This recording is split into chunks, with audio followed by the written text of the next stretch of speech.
Hello, pre-chat time. I'm going to set the mood. Darcy is asleep next to me on the sofa, a little bit wet from the walk from before. The light is drifting in onto the sofa, just across it. I'm going to stop. Today's guest is the very charismatic Tom Reed Wilson. You may know him from Celebs Go Dating, and recently on BBC's Celebrities Best Home Cook, where he's doing very, very well. We recorded this back in February the 2nd, 2021, and he is an absolute delight, and I can't wait to hear his word of the day, because they are literally, I don't know, I'll find out a word that I can say. Anyway, enjoy. Let's start the podcast. Hello, Daniel Johnson here, and Darcy on the sofa, and this is Best Thing.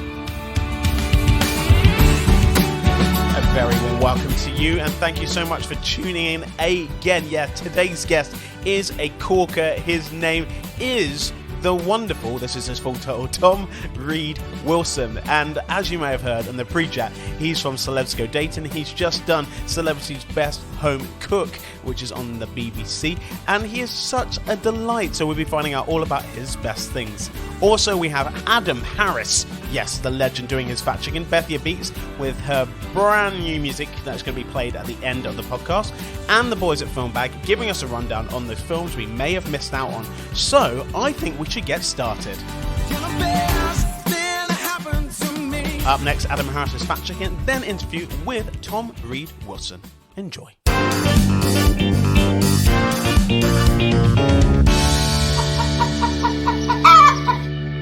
Hey, Fat Chicken here. And most of you probably got an Apple iPhone, haven't you? But some of you haven't. Some of you got a Samsung phone. But what on earth does Samsung mean? Find out at the end of the show.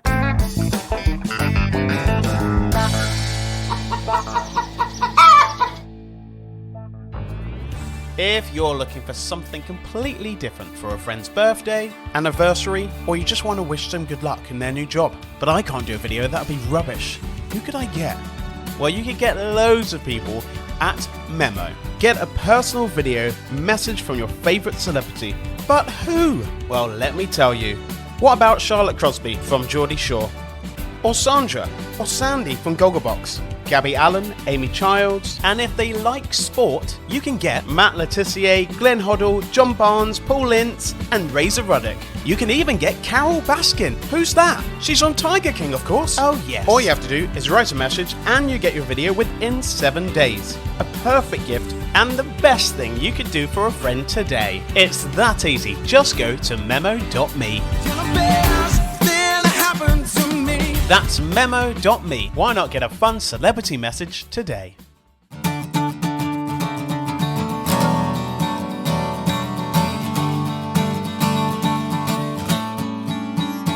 Thank you so much for doing this, Tom. It's so funny how this happened, because someone said that you'd be a great guest for the podcast, and then you liked that message on Twitter. Then I messaged you, and here you are. Yes, I know. And isn't that the loveliest kind of organic happenstance? I just adore it when that happens, and when it's that quick and that easy. I like that as well. Are you a bit of a local lad? Because I live in Theo. I don't know if you know where that is, but it's not too far away from Berkshire? Yes. Oh, yeah, Theo in Berkshire. I don't believe it. My mum went to Theo Green School. Oh wow! And at the time, she held the record for fastest 100-meter sprint. I think she's very zippy, she sounds very athletic. Yeah. Oh, well, she's a tiny little thing. She's a firecracker, though. I mean, she compensates for being a very small package in other ways. Yeah, because like your family sort of wise are not too far away from here, because Bradfield College, I know, is around in your family and stuff like that, and then you moved to nearby Pangbourne College and stuff like that. I've done my research, Tom, I'm just saying. You really have done your homework. I'm dazzled by that. No, that's true. I mean, I wouldn't exist at all if it hadn't been for Bradfield College, because there was a curious sort of almost Truman Show-esque phenomenon that happened there, where the eldest daughters of staff would either date the youngest teachers or the eldest students, and my mum always liked an older man, and the youngest teacher really was 16 years her senior, and that was my dad. Wow. And so she was the daughter of a French master and he was an English master, and they started dating, and then I happened rather quickly and rather accidentally. And lo and behold, they set up house on campus. So I was a field away from my maternal grandparents, Wow. who kind of almost co-raised me, really. That's incredible. I love it when it's little local things like that, and especially people in my, living in around Theo and stuff like that. And we got Bucklebury, and it's wonderful. My around mum's best friend lives in Theo, and also Kate Bush lives round the corner from you. Did you know that? Yes. Yeah, she's actually moved though, but that house is amazing. Oh gosh, well, dazzling. My mum used to go there and cut little Bertie's hair because my mum taught him at nursery at St Andrews. Wow. Yeah. Gosh, it's a all small so world. interconnected, isn't it? But I'm It is, not it is. there. I'm sitting in my spare bedroom with my microphone protruding from my wardrobe on a kind of clam in Chelsea. Well, that's lovely too. I mean, how's the weather? Is it all right? It's lovely too. It's lovely too. I'm kind of equidistant from the river and the King's Road, and it's quite nice being hunkered down here. I'm flying solo though. Yeah, that's the hardest thing. I've got Darcy sort of sat beside me, and she's keeping me sane, but I'm also by myself at home as well, and I'm in the spare room as well. Well, it's kind of more the study, but like that's sort of a safer bed. Sadly, I'd love to have a dog with me, but sadly I can't because I release a pheromone that makes them go potty. In fact, I was in the park not that long ago, and I tend to be in synchrony with the dog walking society, and all of the dogs sniff my pheromone and take it in turns to attach themselves to me and go really hammer and tong at my leg. And they were quite firmly admonished by their owners, and finally they stopped doing it. They still come up and sniff me and lick me, but they don't hunt me anymore, mercifully. But it happens to me very, very quickly. I mean, just at the stop sign, waiting for the green man to come on, they attach themselves to me. It's really extraordinary. I mean, I call this beginning bit the soft opening. Darren Litton, who did the podcast in season 2, and he said that was a bit too rude. So we'll just call it just the opening, which is probably just as rude. We're going to go straight into it. My dad had a friend who was an actor, and he always used to say to his acting chums, "A warm hand on your opening," which I thought was a divine remark. And that's the why you're the way you are, to be honest. If you're going to grow up with things like that, like a little bit of naughtiness, I think. Well, I know. I had no hope, did I? We're going to go straight into food, and already. So, we're going to put this out a little later, so it's not happening tomorrow. But I'm watching you on Celebrity's Best Home Cook, and you've done like a Victoria sponge with custard icing. You've done venison. You've done a chocolate plum tart. You've done a quiche. I mean, for now, you're not even in the weakest dish kind of thing. That seems quite horrible. Have you always been good at cooking? Well, I call myself a culinary enthusiast rather than a culinary wizard. I have no really discernible skill to speak of, but I absolutely adore doing it, and it's therapy for me. It really is. I find chopping and simmering and the whole process very therapeutic at the shank of the evening. I just adore it. Yeah, I mean, you look like a natural, and you don't seem to be sort of flustered by being in the kitchen, especially surrounded by other people who may be better or worse cooks than you. Oh my goodness. Well, that was the thing. I mean, I didn't know anything about my cohorts, and suddenly to see the supreme skill I was up against, I thought, gosh, I better pull my socks up. I really had.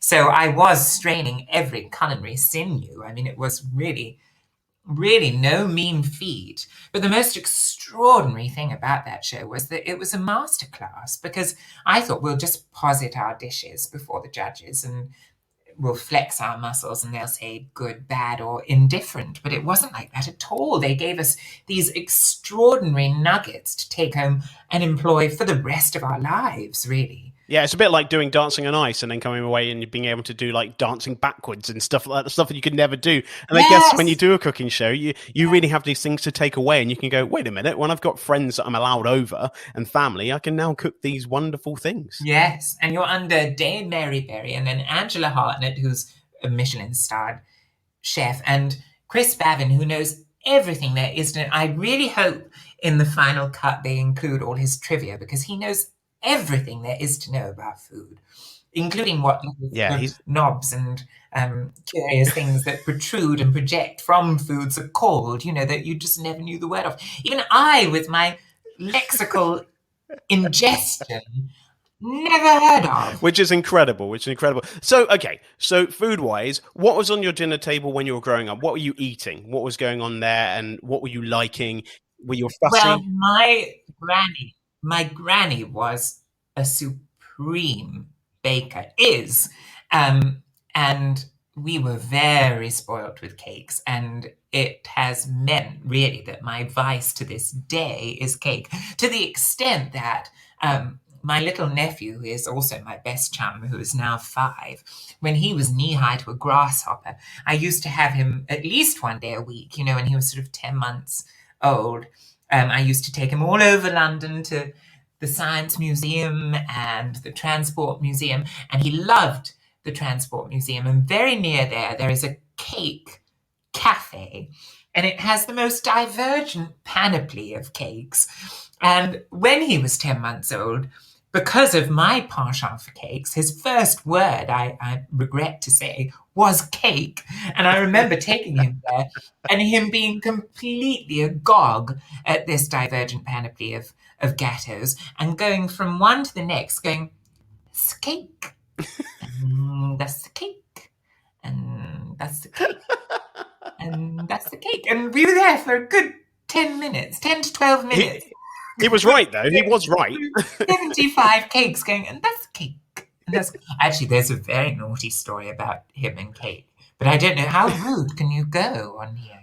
Well, I'll tell you, the guests that we've had, you can say absolutely bloody anything. Really? Okay, well, this is going to get somewhat blue, but bearing that in mind, that was his first word, and he was quite, I know I'm very biased, but he was quite a gifted 10-month-old, and he did have about 12 or 13 words. But if he didn't know the word, then he would invent, and all his inventions sounded pretty similar. There were things like pint and pont, and they were all kind of a little bit Anglo-Saxon.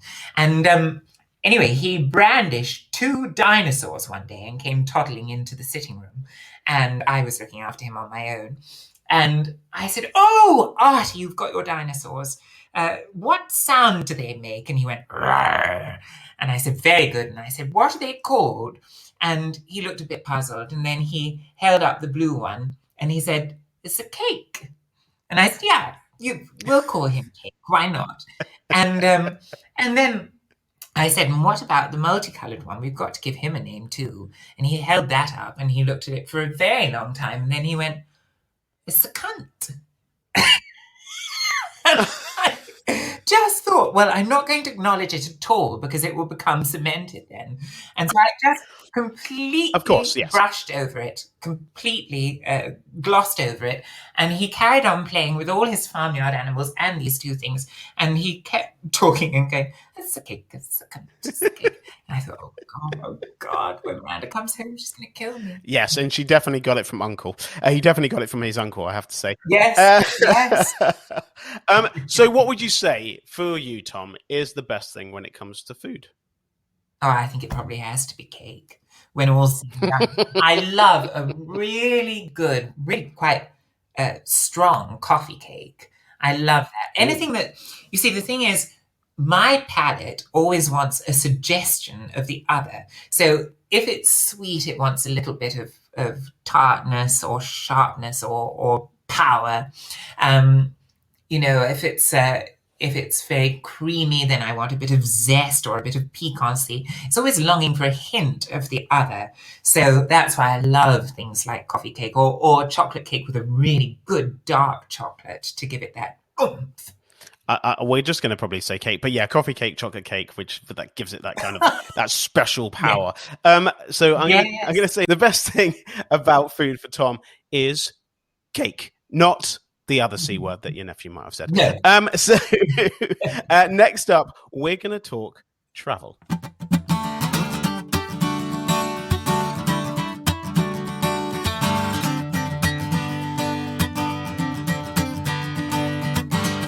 Tom, travel going away, holidays, those things that we were doing in 2019, and then something happened, and then they've all been put on hold. But what is your relationship with travel? Are you a big traveler? Do you like going away and I do. exploring the world? It's something I tend to do, very fortunately, with work quite a lot. But I think my favorite trip ever was kind of very much shoehorned in. I was studying, curiously, in the deep South in America. And I booked my flight home and I thought, I'm going to go via New York. And I'd never been before. And I always wanted to see a Broadway show. I devoured so many soundtracks all the way back to the 1930s. I mean, the 20s, because I had a Showboat original cast soundtrack, which I think was 1927. So I was hell bent on seeing a Broadway show. And I got there, I had about 3 days, and I saw a production that was neat as a pin. It was an actor-musicians production of Company by Stephen Sondheim.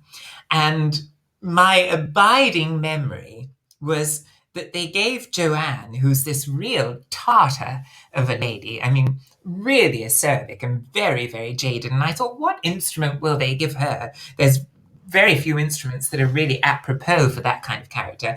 And actually, they went with most instruments being mal apropos, and they gave her a triangle. And this impossibly jaded, world-weary lady occasionally pinging a triangle as this sort of wonderfully incongruous punchline was complete heaven. It was absolutely brilliant, and it's indelibly seared on my mental retina. So it was very, very special. I have to say, it even tops, rather controversially, the most wonderful revival of Company that we had recently in London with Patti LuPone et al. It was just consummate. It was everything I'd hoped a Broadway show would be and more. It was just divine. And I loved tripping those streets and imagining the people that had tripped them before me, from Gertrude Lawrence through to Barbara Streisand. It was just dazzling to me. New York has this weird energy that I sort of felt when I was there, and to see, even just going to the cinema and especially going to theatre and stuff. I think I saw The Colour Purple, which had Cynthia Erivo in and had Jennifer Hudson in, and the cast was extraordinary. But the audience was something different. Like, if you ever do a show in America, because they're going to tell you if they like you or they don't like you.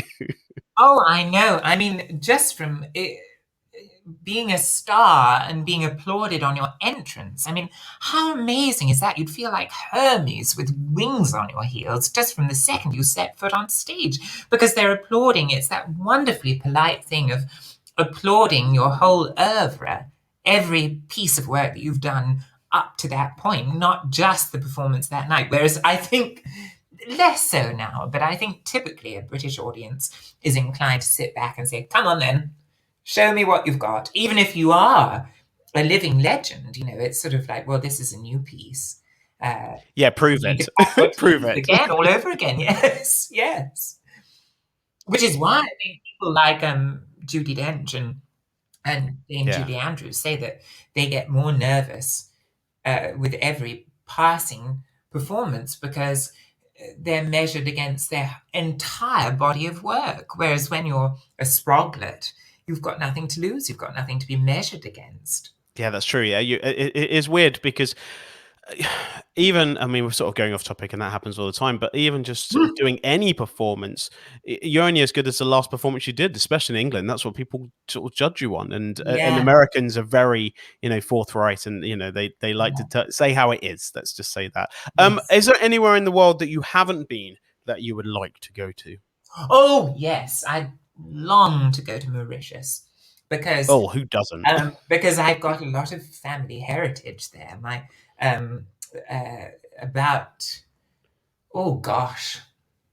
think my great grandfather was the mayor of Mauritius, and they were French émigrés, and they settled there, and it was really halcyon days for them. And my maternal grandparents visited 3 times and said that it really was paradise. And they also said, which is very significant and important to me, they said it's one of the most dazzling places to go in terms of cultural unity, because it is an island culture, and because there are so many influences from India, from France, from China, from all over the place. And there's this kind of beautiful melange where everybody sort of cherry picks the loveliest bits of all those influences and celebrates them all equally. And they said it really struck them in a way that they've never really been struck by that anywhere else in the world. So that makes me long to go too. I mean, that just sounds delightful. Any of my friends I've known. It does sound utopian. It does, doesn't especially it, in this sort of in a time when sense? you kind of just feel like the nights are sort of, it gets dark at sort of 4, 5 o'clock, and and everyone's stuck in their homes and all that sort of stuff. And the thought of just being out, being free and on the beach and in this beautiful, idyllic, beautiful island, which would be amazing right now. But who knows, Daniel? Who knows whether you would have been spurred on to create this thing and dance on people's tympanic membranes to cheer them, because maybe that inner ear cheer would not be required in that dream setting. That's very true. That is very. I had a dear friend when I was studying at the Royal Academy of Music who used to skip through the door every day, and she had these earphones in, and I said to her, "What is your playlist on your iPod? Because you're always bouncing through the door." And she said, "Oh, it's not a playlist at all, darling. It's a Finnish invention." She was Finnish. And she pulled it out and she said, "It's a little UV light that a Finnish scientist invented to shine on your brain when it's a long, dark day, to trick your brain into thinking that the sun is out." And she said, "It really works. It puts a real spring in my step." And she did. It was like someone had drilled into her calcánea and inserted springs there. It was dazzling. What would you say, Tom, is the best thing when it comes to travel for you? Learning, I think. Good answer. I really think that I like to ingest as much as I can of local culture and the people. That's the thing I find most diverting. But then if it's a place that's singularly brilliant in one particular area, like New York and their theatre district, then it will be that, it will be total immersion in all that they have to offer. Which is why I couldn't possibly go there now, because it would just make me too sad. Make me far too sad. Oh, yeah. But next year. Yeah, we need it to go back. When it goes back to normal, yes, it'll be halcyon absolutely days fine. again. Yeah. Yes. We'll have the roaring 20s. Yes. So I'm going to say, Tom, the best thing when it comes to travel for you is learning, and obviously New York and sort of Broadway and all that stuff as well, which is amazing. Next up, we're going to be talking film and TV. We'll be right back to find out what the best thing is to do with film and TV with Tom. But first, we have the boys at Film Bag, and it should be Tom or Revan, or Revan and Tom. Anyway, let's find out what they're watching.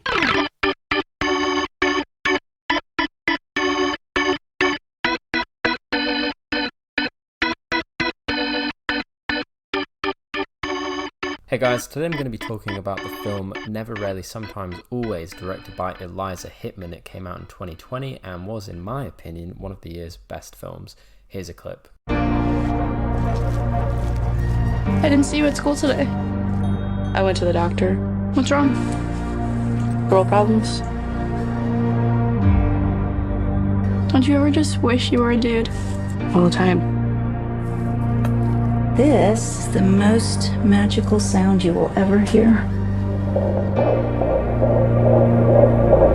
So this follows Autumn, who's an American high schooler that discovers she's 10 weeks pregnant, however is unable to get an abortion in her own home state due to the very archaic laws surrounding the right to have an abortion. She decides to take a perilous journey into New York with her cousin to get an abortion safely, and the film charts their very tense 48 hours in the city and the complications that arise. The director, Eliza Hittman, infuses every scene with a really uncomfortable sense of dread at every single turn. The film's shot in an almost cinema verite-like style. You'd be forgiven for thinking that it was a documentary. One particular sequence that comes to mind towards the second half, wherein Autumn has to answer some questions from a nurse, and Hittman employs a stationary shot, so we're just forced to look entirely at Autumn as she answers and listens to the nurse. Of course, a sequence like this is only as strong as its actor, and thankfully Sydney Flanagan, who portrays Autumn, delivers a very measured and stoic performance where you can just really feel the weight on this poor young woman,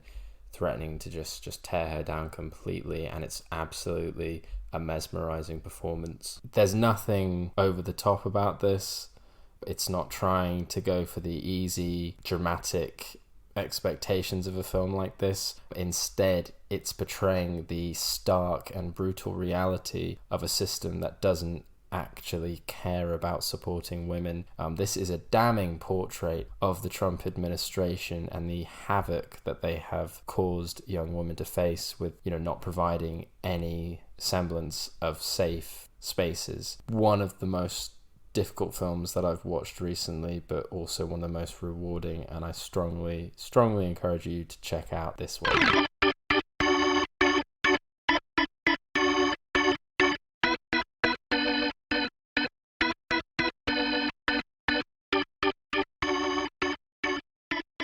Tom, film and TV, I was just sort of saying that you're on TV a blooming lot, which is wonderful because we're loving it.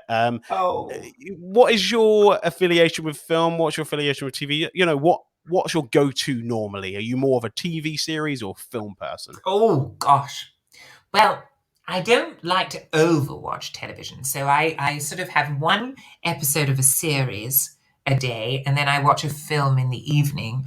And I think probably my favourite film of all is Bringing Up Baby, which is a 1939 screwball comedy. It's just divine, with Katharine Hepburn and Cary Grant.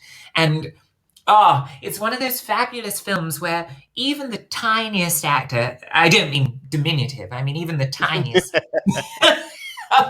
even the tiniest role is played by a top-class actor. It's like they had almost like a repertory company that were just absolutely brilliant. But also, I'm a bit of a feminist. And the thing about those screwball comedies of the 1930s is that it took about another 30 or 40 years for Hollywood to create roles that were that good for women again. These as they were called, fast-talking ladies who were really emancipated and had the lion's share of the best lines in the films, and also quite a lot of creative input.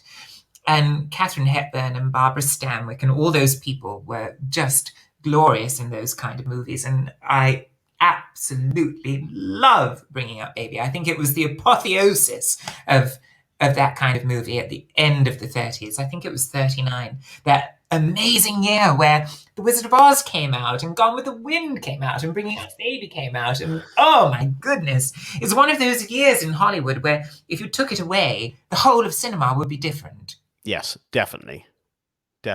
I think it was that sort of that milestone of, and like you said, it took a while to get sort of back to that as well, and you sort of fast forward with really strong female lead characters, which you don't even realize. Like I heard someone say the other day, and this is a bit different, but Alien and Sigourney Weaver was like the one who was the main character, but I don't think anyone cared that it was male or female. It was just a strong, wonderful character, and I think that's what's really important. Tu as raison, monsieur. I think you're absolutely right. But interestingly, talking about Sigourney Weaver, that takes me on to my favourite television show, which is Call My Agent. And in the very first lockdown, I speak French, as you've just heard, rather badly. I did. And I don't speak it very well, but I'm passionate about it. And because of my family history, a big old Francophile. And I said to my mummy, who really is fluent and who French people think is French, I said, could we have Zoom lessons in lockdown. And she said, "Ah, oui, bien sûr." So we started, and I loved it. And then I realized that one lesson a week wasn't really enough, and I'm not that good at doing homework. So I thought, well, I'll find a French series. And curiously, my agent recommended this show, Call My Agent, which I think is 10% in French, but it's Call My Agent on Netflix. And it's completely in French. And it's about the machinations of a top talent agency in Paris. And it's amazing kind of art meets life, because they really do, in the series, supposedly represent the greatest talents in French cinema. People like Isabelle Huppert and Juliette Binoche pop up periodically as though they're existing clients of this agency, and they tilt at themselves and they make fun of themselves. And it is probably the wittiest comedy I have ever watched. And it does that wonderful thing, a bit like Phoebe Waller-Bridge and those very clever writers, where it sort of oscillates between belly laughs and tremendous poignancy, and on a sixpence. And you think, how on earth was I laughing 30 seconds ago and now I'm in floods of tears? I mean, my bladder has always been too close to my eyes anyway, so I am rather inclined to cry. but it really is most extraordinary. I highly recommend it. And Sigourney Weaver appears as a supposed kind of satellite client in the very last series, which I've just finished. Yeah. Oh, wow. What a weird segue of me saying about Alien, and then all of a sudden that actually segues into what you were talking about with this TV show you're watching, Call My Agent, and Sigourney's in it. Isn't it most extraordinary? And it's extraordinary how often that happens too, isn't it? You know, you hear a word for the first time and then you read it 7 times the next day, or, you know, it's really potty how often that happens in life, I find. Yeah, I think that with like, I think in Matrix they said there's a glitch in the Matrix. So if they've changed something, if that's pretty much what happens in that film. So they see a black cat and then they see the same black cat. That means they've changed something, because apparently we live in a simulation. So apparently none of this is real, allegedly. Okay, so you've kind of given me your best film, your best TV program. But what would you say, Tom, for you is the best thing when it comes to TV and film? Oh, I think the best thing is when you almost forget you have a body. You know, when you're so immersed in it that you really, it's like stepping into a painting that's still wet. And you're so much a part of it that you sort of forget that you have appendages altogether. And you're like a little sort of cloud floating through their scenes. I have never heard anyone describe it. We're on the 3rd series, and that is the best way to describe the best thing about TV and film. You know that feeling, though, Daniel? You know that feeling I mean, when you're so completely immersed that you forget your surroundings or anything about where you are or who you are or anything. You're just in the story. Yeah, I had that with a film called Call Me By Your Name. And I think that film unbelievably transcended it. And it's so weird because I loved the film when I saw it, and I've never seen it again because I don't need to ruin it. I even own it, and I won't watch it again because I know what happened. I know what it's about. I know how I felt, and that's enough. That's my experience. I'm going to say, obviously, that was the best answer ever. The best thing for Tom when it comes to film and TV is forgetting you have a body. It's like stepping in to a wet painting and just like a cloud. I wrote that all down, so that was quite good, me reading that back. Next up, we're going to be talking music. Loving that. Tom's making me laugh there. Anyway, we're going to be right back to find out what the best thing is to do with music with Tom. But first, we've got Bethia Beats and her track of the pod. So, over to you, Bethia.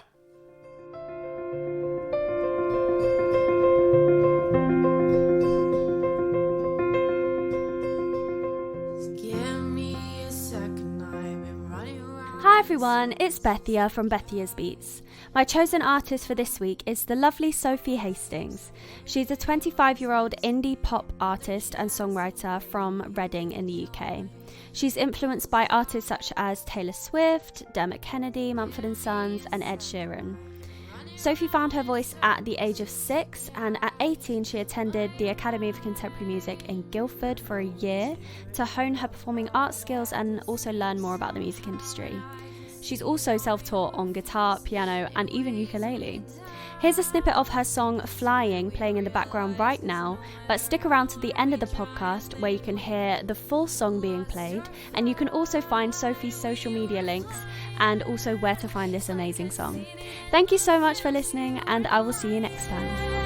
You said you'd take me to the edge, now I'm trying to piece it all together like it was forever. Now you're laughing like you've seen this all before, and I'm the joke now, and you're closing every door. Don't you come back. Tom, music, you're a bit of a singer, because I saw you on a reality TV show, because I was scaling all of, is it scaling or scrolling? I don't know. I was looking through YouTube, and then you popped, singing a song on The Voice. Yes. I wasn't expecting Yes, that, because you're already famous, so I wasn't expecting Well, I wasn't then, actually. It was the very first thing I did. And it was the oldest song of the series. It was a 1947 song called Accentuate the Positive. And I absolutely... I know it well. Oh, it's just, it really was sort of is my mantra for finding those Panglossian things. And I was in a play. I was in a repertory season in Windsor, and it was pretty ropey old play. It was a Francis Durbridge play, who was really a radio playwright, and so he forgot to kind of translate them for theatre, and so people would say, I'm just bringing in the suitcases, and he'd be like, well, yes, the audience can see that. It's not radio.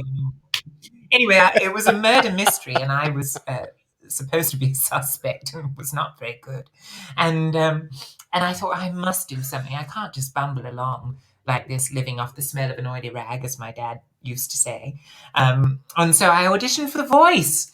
And lo and behold, I got on and I flopped terribly. But the show... Well, I don't think you did. You sounded great, by the way. You did sound great, just because they might not understand the genre of music.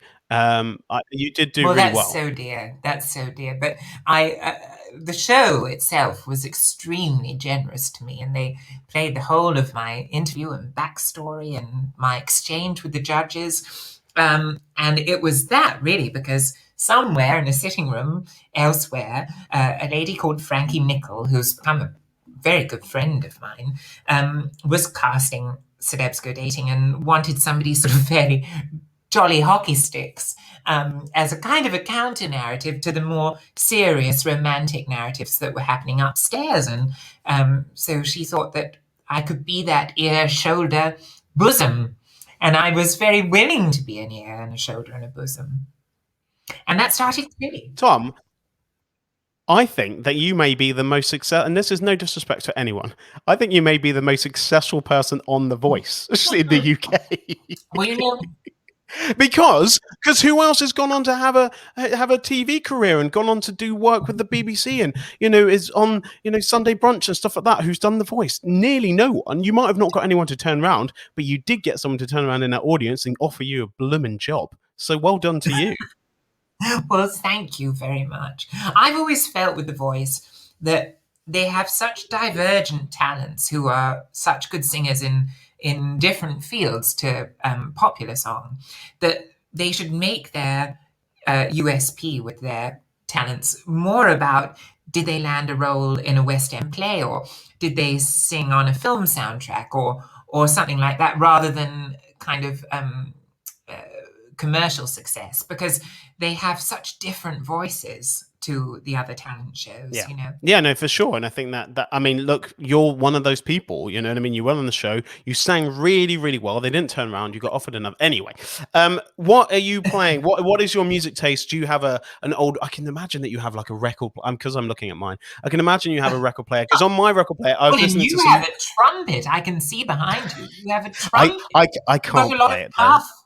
No, I can't play it. But I was listening to some Miles Davis on my record player, and I just thought that's kind of nice. Well, I just love sort of my cleaning the jazz house. too. I Yeah, absolutely me adore too. it. And funnily enough, sometimes I interview myself in the bath, like we egocentric people do, and I do episodes of Desert Island Discs, and the one person that comes up every single time, I very often have Maria Callas or Mario Lanza or occasionally Duke Ellington or all kinds of people. But the one person that's always there is Ella Fitzgerald. Oh, And as somebody that sings a bit, you can't help, in a way, listening and sort of slightly scrutinizing the way they're singing and wondering how they're making that particular sound. And Ella is the one singer that I never do that with. I just accept what proceeds from her larynx and just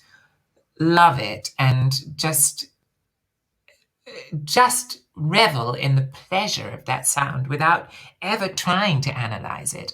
And funnily enough, I remember going to Woolworths when I was about 12 with my granny, and I think it was the first album I ever bought was an Ella Fitzgerald album, and it was exquisite. It was such a surprise to my ears and one I never got over. Really. yeah, just I love sort of beautiful, calming, just it's not even gentle. It's just because it's so complex and a lot of it done in sort of one or two takes. You know, there wasn't times to sort of do things line by line that like there is now in musicians.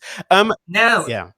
And actually, there was sorry, Daniel, but there was a song on that album I remember, which to me was the most perfect description of the theatre, which I was already in love with, which is It's Only a Paper Moon, when it says, it's only a paper moon hanging over a cardboard tree, but it wouldn't be make-believe if you believe in me.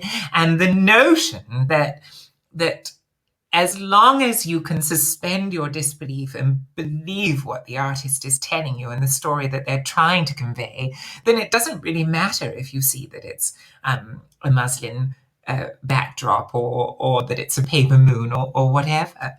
And I thought that was just the most perfect summation of the arts and suspension of disbelief I'd ever heard in this perfect little lyric. You are a huge fan of musical theatre, and we sort of said that, talking about Broadway and Yes. stuff, and you've done a little bit of musical theatre. You played the Mad Hatter and Alice in Wonderland in the Madinat Theatre in Dubai. Very nice. How was that? Oh my God, you've really done your homework.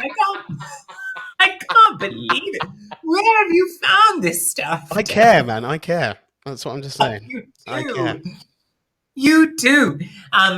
Yes, I did. I did play there, and I loved it. And it was actually, I had a kind of a holiday because we had this huge scene, the March Hare and I, where every line had to be on the lift of a teacup, and then your pinky had to go up at a certain time in the line, and everything was, it was a ballet dancer who directed us.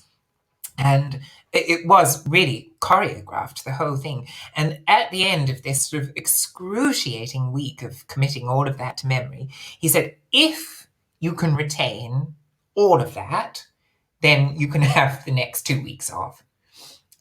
Wow. While I rehearsed the rest of the company. So we had this glorious time, sort of once a day we would rehearse that scene privately so that we knew that we still had it, but the rest of the time we were swimming and camel riding, and it was amazing.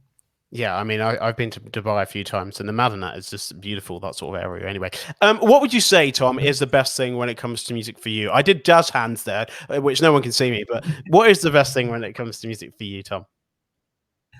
I think it probably is that thing where you listen to a singer, and for me, when they take you to a place where you stop analysis of any kind and you're just transported. I think that's probably the most magical thing, and Ella can always do it for me. Always. Yeah, I think she does it for loads of people. I'm going to say the best thing when it comes to music for Tom is probably Ella Fitzgerald, but when she just transports you to that just wonderful, tranquil place. I'm now saying long words for you just because normally I'm like, oh, it just takes you to that place down the road near the bus stop. I can't wait to find out what this is going to be. I'm going to give you like 10 seconds to think about it. But we're going to be finding out what Tom's best thing is to do with something random after this.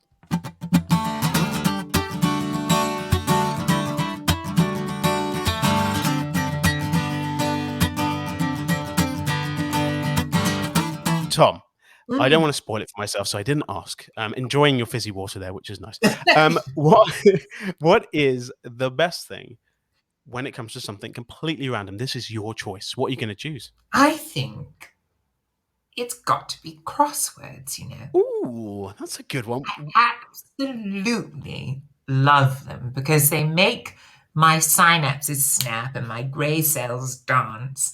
And I do one every single morning, and I find that discourse comes very easily once I've done them, and that actually my brain is a kind of rather addled, curious old place before I do it. And once it's complete, I fire on, well, I mean, not quite all cylinders, but at least one cylinder is by the time I've done it. And I just love them because I hasten to add, not cryptic, because that's like a Rubik's Cube for me. I just can't do it at all. But the synonym-based ones, I just adore. And also, it brings up words that you'd quite forgotten, you know, because they're very obscure sometimes.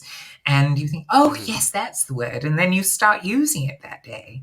And I just think they are a marvelous thing to do. And also, they've been there for me in really tough times in a funny way, because I find that if you're having a very tricky time, it's sometimes quite hard to watch a movie or a play or even read a book, and the things that you normally find most diverting just can't quite do it for you because you can't focus properly.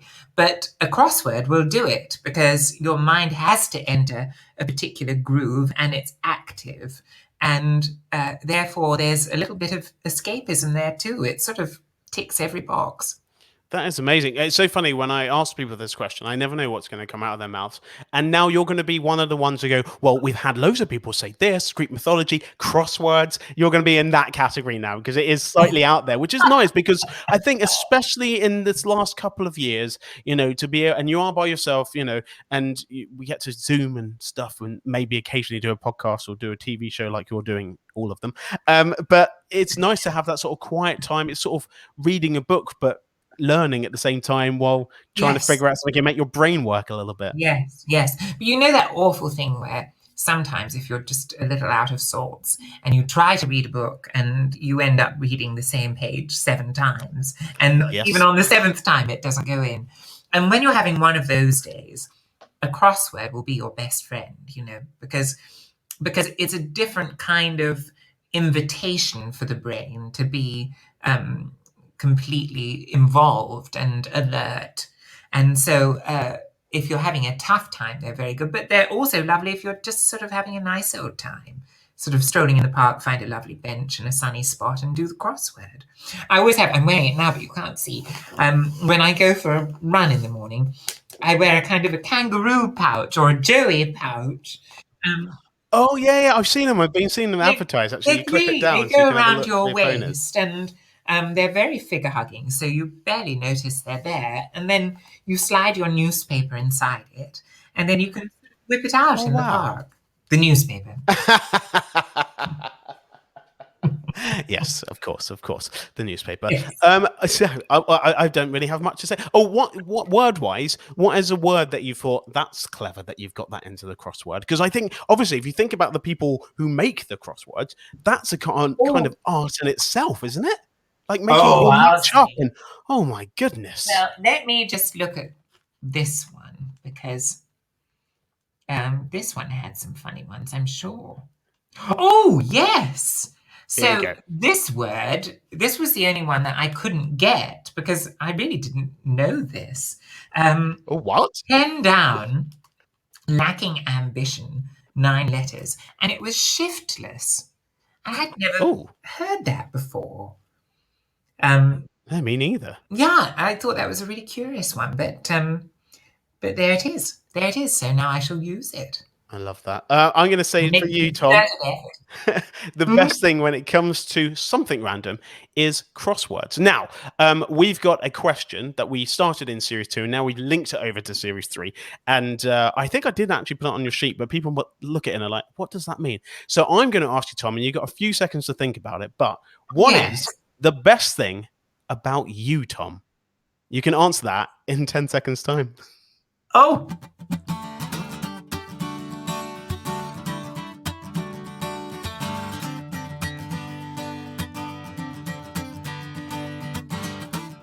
Apparently, you know, Tom. What is it? What's the best thing about you, Tom? I do. Well, when my sister used to live in London, we had something that we called Make London a Village campaign.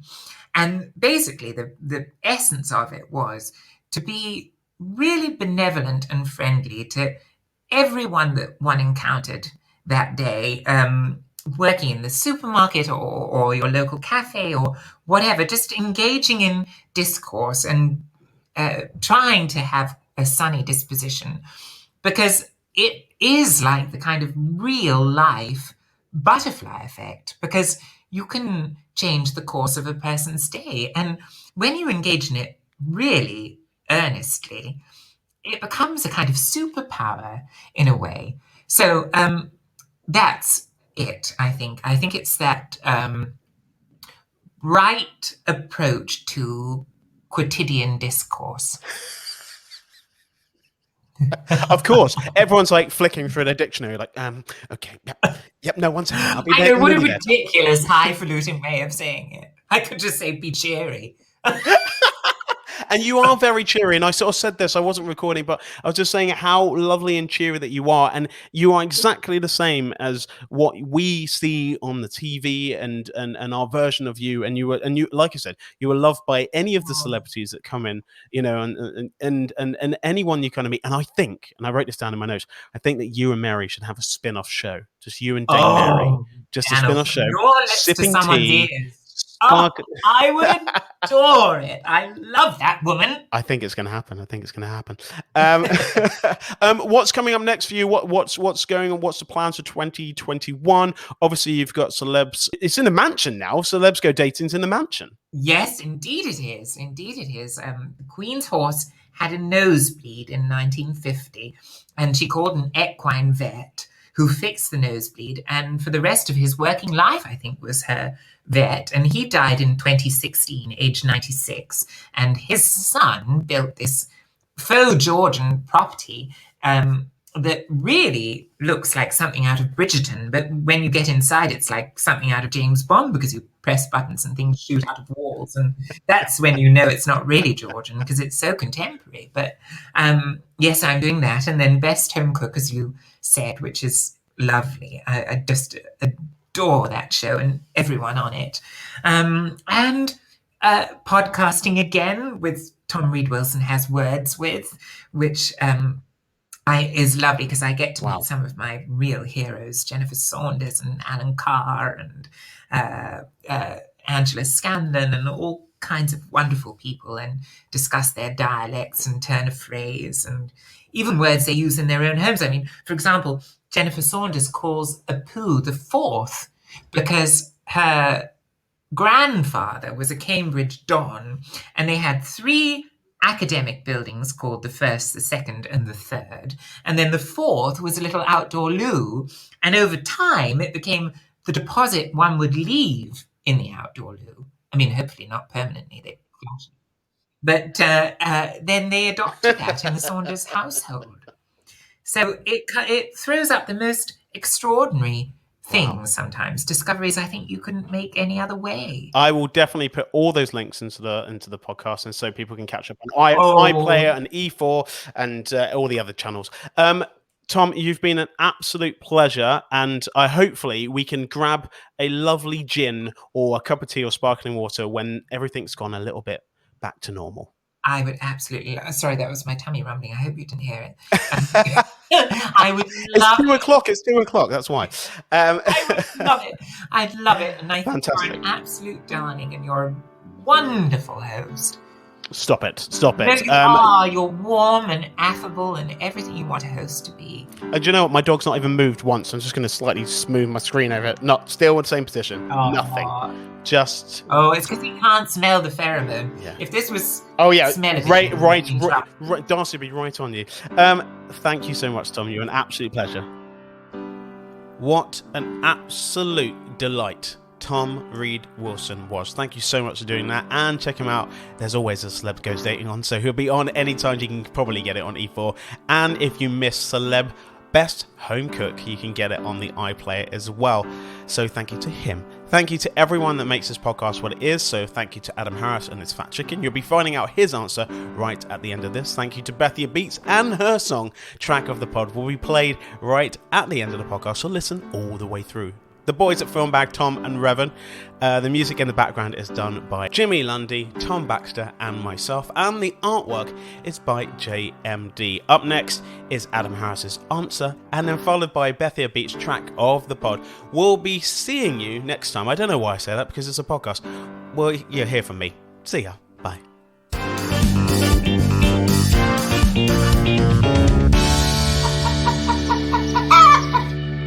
Hey, Fat Chicken. God, it feels like a long time ago now, but I asked you what the word Samsung means.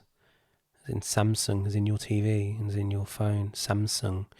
Samsung means 3 stars in Korean. It was chosen by the founder because he wanted the company to be powerful and everlasting, like the stars in the sky. Another one of those for you on the next episode. Cluck, cluck.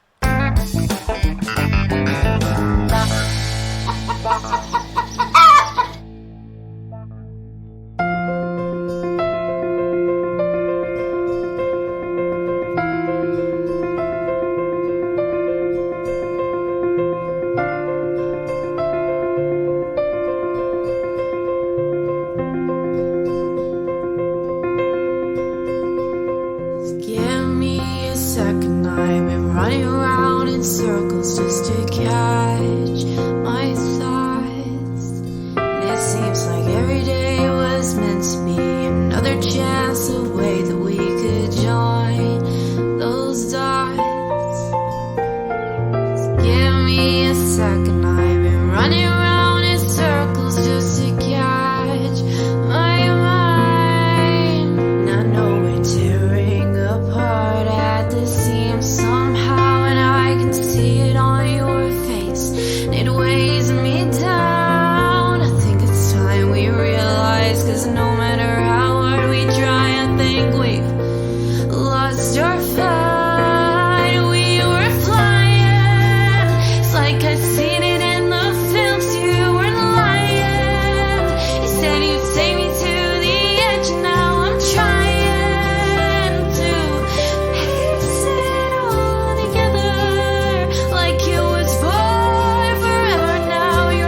could see it in